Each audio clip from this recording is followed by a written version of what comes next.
Hi there, I'm Angella Sharpe, and welcome to the Daily Mix. We're finally in that nice weather where you can get out, have some fun, so I hope you did that this past weekend. I did my taxes, which my taxes take an unreasonable amount of time. So I didn't get to experience any of that, but I hope you did. And if you didn't get to, I've got some really cool things that you can check out for this coming week. So we're gonna get started on the show soon. But before that, I wanna remind you, we have an awesome guest that's coming up at the end of the show. Tabari Coleman from TEDxStLouis Curiosity Talks is gonna be here. He's gonna talk to us about the TEDx Talks, but he's also gonna be talking about himself a little bit, and he's a very interesting guy himself. So let's get started on today's Daily Mix.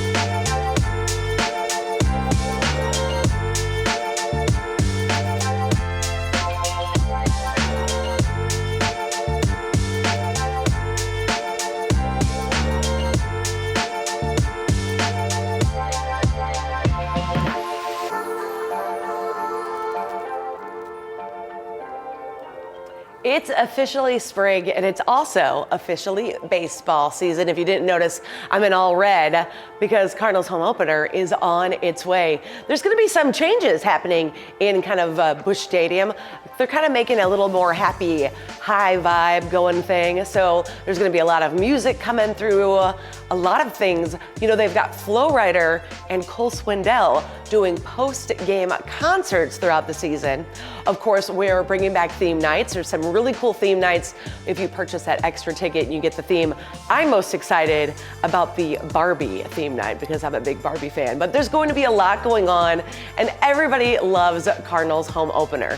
It's kind of like the unofficial holiday here in St. Louis, and that is this Thursday, March 27th. So if you haven't taken off already, you probably need to maybe start to pretend to be sick at work so that you can call in on Thursday so you can head downtown. You know, people, even without tickets to the game, go down there just to be part of that party action that happens pre-game. Everybody loves that. And just in time for opening day, a brand new exhibit at the Cardinals Hall of Fame and Museum just opened. Growing Up Cardinal explores the childhood baseball experiences of Cardinal fans spanning the 3 stadiums. The exhibit features artifacts and stories from over the years. Fans are also invited to share their very own favorite memories. The exhibit is open daily from 10 to 6 and stays open through the 7th inning of home night games. It will be on display through February of next year. You can learn more at cardinals.com/museum. This past weekend, the Down Syndrome Association of Greater St. Louis celebrated the opening of an inspiring new installation, Belonging, a portrait and short film expedition celebrating the stories and lives of people with Down syndrome by Randy Bacon. It highlights the beauty of human connection and unconditional love through a powerful collection of portraits and stories of local families. Belonging will be featured at the Regional Arts Commission at the Foundry through April 6th. You can learn more at DSAGSL.org. A new exhibit, Years in the Making, opens up at the Missouri History Museum this weekend. Collected will include a regular rotation of the most popular items from past exhibits, along with never-before-seen items from the museum's vast collections.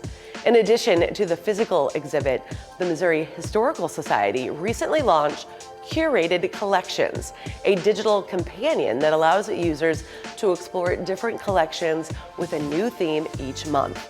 The Collected exhibit grand opening is this weekend, March 29th and 30th. You can find all the details and curated collections at mohistory.org. The St. Louis Jewish Film Festival returns this spring for its 30th season. Over the course of 2 weeks, the St. Louis Jewish Community Center will offer dramas, documentaries, comedies, and more during its 6-day 13-film schedule. The festival will return to its new home at the B&B Theaters in Creve Coeur beginning March 30th and will run through April 8th. You can find the full lineup of films, tickets, and more at stljewishfilmfestival.org. Dance St. Louis is set to continue its 59th season with Collage Dance Collective, composed of world-class ballet dancers from around the world. The Memphis-based dance company has become known for thrilling audiences with awesome performances and inspiring the growth and diversity of ballet. They'll be performing 3 breathtaking works at the Two Hill Performing Arts Center on Saturday, April 5th at 7:30, following a free Speaking of Dance pre-show Q&A. You can find all the details at dancestl.org. The hit video game Minecraft is coming to the big screen as a new live-action movie. 4 misfits are struggling with everyday problems when they are suddenly pulled into a mysterious portal into the overworld. Will they have the skills they need to master the world and get back home? Take a look. Don't worry! I'm gonna cushion our fall with this water bucket! Release!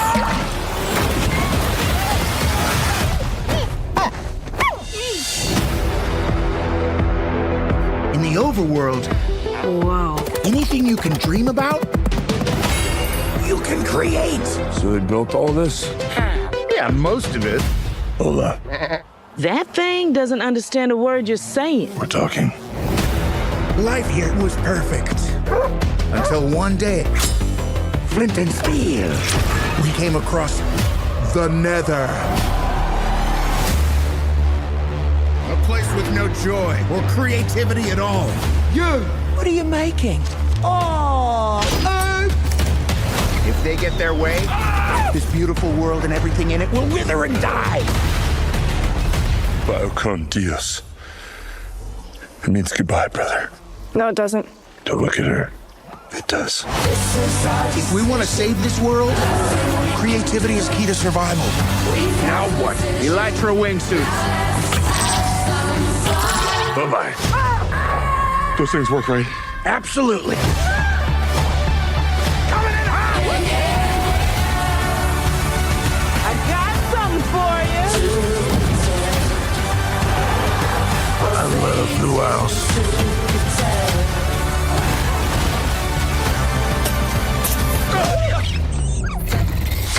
Oh my gosh, I'm so sorry. This place makes no sense.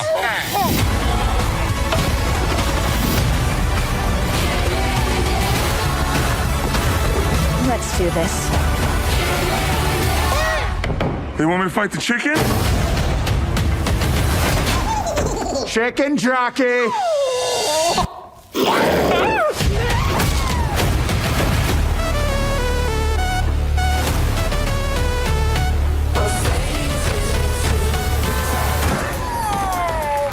Oh no, not again. Oh my God. Oh my God. Are you all right? Your head is huge. That's an odd grouping of people. I'm gonna have to watch that movie just to see how those 4 people were hanging out together to get sucked in, right? Exactly. By the magic of television, I have Tabari Coleman with TEDxStLouis Curiosity Talks with me. Thanks so much for joining. Yeah, thank you for having me. It's a pleasure to be here. Well, we're gonna talk about the TEDx Talks, but first, kind of tell me about you, because you are a very interesting guy.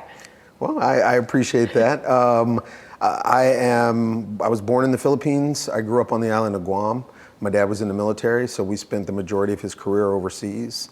And it was those experiences that really led me to appreciate, people, culture, differences. And so I'm a former classroom teacher, worked for a national civil rights organization for 14 years, and just finished my Doctor of Education at UMSL. And I'm running my own consulting company. I love it. That is amazing. What is your TED Talk going to be about? So my TED Talk is basically the Anatomy of Candor. And so in my work, I'm always asking audiences to show up and be authentic, share their thoughts and experiences about their lived experiences or their observations. And so, I find that it's difficult for people to sometimes be candid Sure. Right? And so my friends joke that that's one of my superpowers, that I have a directness, right? Because I think when we talk about candor and honesty are different, right? They both require truth-telling, but I think with candor, it's really about a proactive willingness to engage and lean into discomfort. It's interesting that you said honesty and candor are different. Now I'm trying to figure out how the difference works. But I guess there is a little bit of a difference there. Yeah, there is. I mean, both, like I said, require truth-telling, but I think when we're candid, we know there's a choice there, right? So we don't have to be direct, right? So you can be, it's sort of like if I say, how are you doing? What are you going to say? Well, I'm going to say I'm doing great, even though I might not be doing great. Exactly. And so imagine if we all showed up and attempted to say, you know what, I'm having a hard day. Right? We don't have to go all into what are the issues that we're having, but at least that honesty, that candor allows others to feel like they can potentially do the same thing. To be the same with you. Oh, I love this. Yeah. So this TEDx St. Louis is a big deal. We've talked about it in years past with other types. But now, do you know who all is talking with you that day?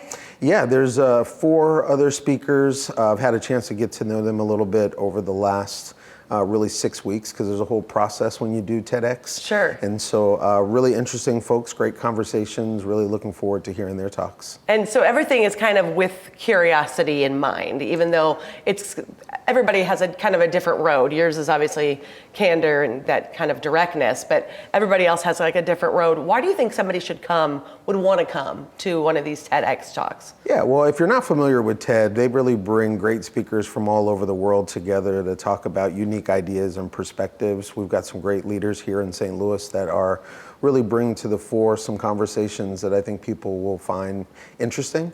I love the way that there's a combination of humor and storytelling and really leading us to this place of why is this important? Why should we be thinking about the things that they're talking about? And so I use TED videos all the time in my workshops as a way of trying to, give some foundation to the conversations by bringing in another voice that's an expert in that space. Sure. So you use this in your day-to-day life. I do. To kind of teach other people, ways to pay attention, I guess. Yeah, because there's so many different topics, there's always people who are providing a unique perspective, right? And so it's just nice to hear all of the different ways that people think about things. And we're not necessarily looking for people who are like, I know we're supposed to be experts in the field, but really it's people, we all have a level of expertise, right? And TED allows space for people to be able to bring that expertise and conversation to the masses. I love that. What do you do on your regular life when you're not doing TEDx St. Louis talks? Yeah, I'm a training consultant. And so I work with law enforcement, colleges, universities, school districts, nonprofits, basically providing professional development, right? Professional learning where those audiences have a chance to think about different topics, right? Whether it's about diversity, equity, inclusion, whether it's about communication, whether it's about leadership, feedback, all areas where I think we benefit both personally and professionally. And I'm assuming that candor is very much involved in that as well. Has to be, right? Because if not, then we aren't bringing our authentic voices into the conversations. And that requires a level of vulnerability, which I think is hard for people. But the benefit is that we all are sort of doing it together, so nobody's sort of left out there on their own. Well, let me ask you this then. What if your candor can come off slightly rude? How do we navigate that? Yeah, well, I think of candor like a tool in the toolbox, right? And so you're not going to apply it to every single situation. Candor is not about brutal honesty, right? Candor in many ways can help us build community, can really help us with our mental health, right? So if there are things that we don't want to do, if you ask me to do something I don't want to do, but I feel obligated, right? Then I'm going to say, well, okay, and then fret about it for the next day, week, whatever it is. And so I think when we figure out how to really show up and say, no, this is what I'm thinking, right? I think the people on the receiving end benefit from that candor, and we feel good about not having to do something we don't want to do. I like the way you said that, because I have said yes one too many times when people ask me to do something that I don't want to, and you're right, it might be a month away, and then for the whole month I'm like, oh, I can't believe I said yes to that. Exactly. I hate making plans in advance, because as you get closer to that time, sometimes you don't want to do it. And I've benefited from lots of friends in my life being really candid with me, right? And I appreciate that. I got it from my grandmother, because she was always really candid with us to the point that sometimes your feelings might have been hurt. Right. But you always knew where grandma stood, so it wasn't an issue. And there's something very important about that. Yeah. Because I consider myself kind of direct, but like I said, sometimes people take that the wrong way. So I like that we're opening up, and if more people did it, it wouldn't hurt your feelings. It wouldn't, or it might not, right? I think Right. our feelings get hurt because we're individuals and Sure. we're unique, and so you don't know how somebody's going to take something. But if I'm being thoughtful and intentional in the conversation, then it's really about trying to value our relationship. My candor is a gift to you. It's a gift of being able to show up authentically with you in hopes that you'll model and do the same for me. I absolutely am so enthralled with you. Where can somebody check out this TEDx St. Louis talk, find out more, sit through your talk and all the other ones as well? Yeah, so go on to the website, right, TEDxSTL.org. We're going to be at the Missouri History Museum on May 31st, and so people will get a chance to see a great lineup of speakers, get a chance, if they show up early, to check out the museum as well. So it's a win-win all around. It is a win-win. All the information is right there on your screen. You can, of course, follow them well on their social medias. What about you and your group? Where can somebody check out you, see what you're up to? Yeah, so believe it or not, I don't really have much of an online presence. Right? Why? Is there a reason? There has to be a reason. There is, right? Because I think a lot of times people are online, their avatars are online, right? They're presenting themselves as they'd like to be seen. And so I've really benefited, and I know this isn't the norm, but I've been on my own for 4 years now. It's 100% grassroots, word of mouth. And so people recommend me, and pretty regularly I just have folks reach out and say, hey, we heard about you, we're interested. Would you be willing to come in and have a conversation? Now I got to rethink my whole online presence. I love that, though. That's amazing. Yeah, it's not the norm, and I know that, right? And most people would say. But you're right. It is it's your highlight reel. Nobody's putting their horrible day on there. Well, I sometimes do, but most people don't do that. Most people are like, "It's been a great day. I've had so much fun." Right? Exactly. and I've never been into that. I think there's a lot of benefits to social media, but for me personally, I think it's more challenging because I don't know that we're always as authentic. We're vulnerable, yes. Right? We're emotional, yes. But that's not a conversation. That's not a conversation. It's a monologue, right? You post something, I respond back. You might not look at it for a few hours, for a week even, right? Exactly. I would much rather you get my information from somebody, call me, and then we go from there. Directly, I love it. So that means if you want to see Tabari and all his friends at the TEDx St. Louis Talks, you're going to have to go to the Missouri History Museum on May 31st. Yeah, I hope everybody will show up. We're looking forward to a great turnout and a great lineup of speakers. I think it's going to be fantastic. Definitely follow up with TEDx St. Louis. Again, that information is on the screen. You can follow them on social media, not Tabari, but you can follow all of them. And then make sure you connect with us on Facebook, YouTube, X, and Instagram. Let us know what you think. We want to hear from you. And don't forget to download the STL TV Now app and stream us at home or on the go. That's going to do it for the Daily Mix. We keep it right here on STL TV and Experience St. Louis. I'll see you next time.